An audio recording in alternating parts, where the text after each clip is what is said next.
off your cell phone. Shut down Facebook immediately.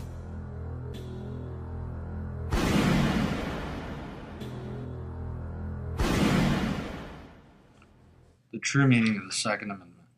Without the Second Amendment, the rest of the amendments would be useless. The Second Amendment stops a tyrant government from taking over the people. If the Second Amendment wasn't in effect, your other 26 amendments would be easily taken away. You wouldn't be able to read what you wanted to, you wouldn't be able to say what you want, you wouldn't be able to do what you want. Would you really want that? I, as a free man, have the right to defend myself. And I got to tell you, I'm scared to death of people like you who might tell me I'm not allowed to defend myself. Because write this down, I am allowed to defend myself. I didn't say you couldn't.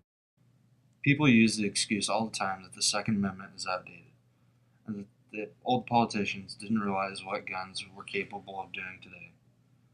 This is wrong. The law creates an equalization between the government and the people. In fact, today, the government has an advantage because the military has access to fully automatic rifles, but we are only allowed semi-automatic. What I want is the Second Amendment. We, the people, free individuals to have the right to keep and bear arms for self-defense. Find fault with that. By passing any gun legislation banning the use of firearms or the ability to get them is directly eliminating our right to life, liberty, and the pursuit of happiness.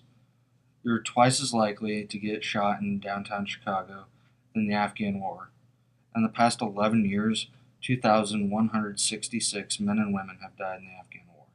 In the past 8 years in Chicago, 4,265 people have died. That's almost double. 3,371 of them being shot.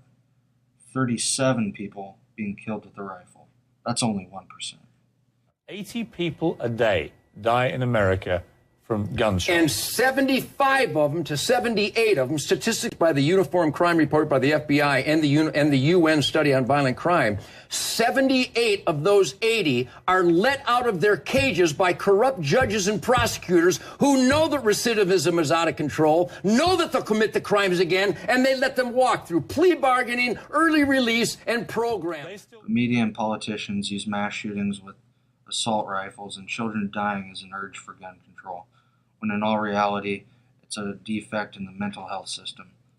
Mass shootings deaths account for only a small percentage, and they say that the assault rifles are responsible for the deaths, when none were actually found in any of the recent shootings. On the same day as the Sandy Hook shooting in Newtown, Connecticut, a man in central China stabbed 23 students in an elementary school with a katana. Statistically, it's been proven that the majority of mass killings have been in gun-free zones like schools. So why don't we arm those areas? You have to realize that most shootings are in low-income areas. By raising prices and taxes on them, it makes people unable to defend themselves. Do you want a lot of crime? We have it. Gun-free zones. Do you want less crime? We have that. More people with concealed weapons permit. Why do you guys resist that statistic?